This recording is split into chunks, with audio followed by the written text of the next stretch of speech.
existed around 7,500 according to the timeline of the catastrophes, because he was seen before Noah, or the great flood during Noah's time around 4000 BC. And they don't know or acknowledge that Marduk and Enki supplanted Ninurta, who was Jupiter, and Enlil, who was Saturn. And they were 2000 years before Marduk and Enki took over their planets. They don't know that the Chaldeans did this after 2000 BC, which is very important. You can't take characters out of context and put them in different places in chronologies in history. You just cannot do that. I mean, you can do it, but it's not correct. And if that's your premises, you're basing on your model, then your results and the model cannot be correct. Okay, so Eve Cochrane in Gaia's Electric Universe, Season 1, Episode 3, at minute 20:56, says that the scholars have uncertainty about Saturn having been the original sun, or even being called the sun, due to the fact that most world mythologies didn't refer to Saturn as the original sun.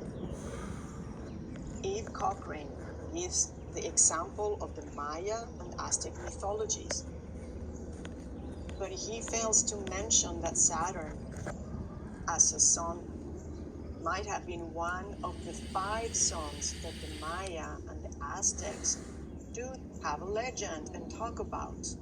These two cultures, Maya and the Aztec, have a legend that says that there was four different suns before our present sun, and then we are living in the era of the 5th sun. And I wanted to add, speaking of Saturn and being a sun, that Velikovsky mentions that Saturn might have been called a sun, or that shone like a sun, because of it going nova. During 7 days, there was a light of the 7 days. So he even said that. He didn't say that Earth was a satellite of Saturn forever, and that's the way it came into the solar system. He mentions Uranus as being the first god, and Earth probably most logically because of the stories of mythology. And Uranus is the big elephant in the room next to Neptune. He said that Earth, after being captured by Saturn, which is what the mythology says, might have been a very short time temporarily under the influence of Saturn. Then Mercury shows up in the mythologies and also in the catastrophes and being worshipped by the Buddha. The Buddha was the one who was Mercury, who got enlightened when he became like a serpent and had these plasma formations being seen, like the 7 heads of the Naga. And I talk about this too.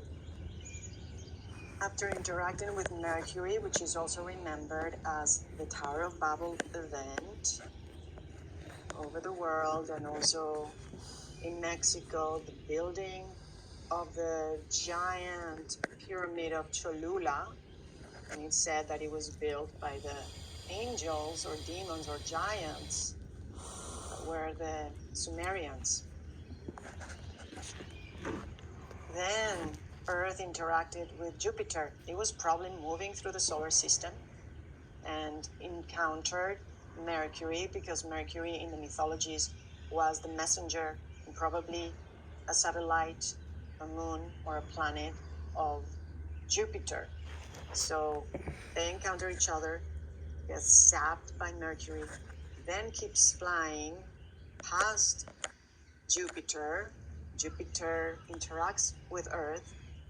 That's the thunderbolts of the gods. Well, there were many thunderbolts being thrown at Earth, also by Neptune.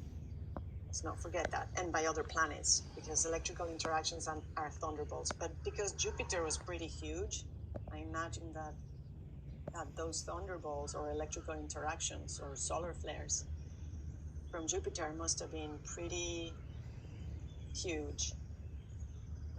And then Earth interacts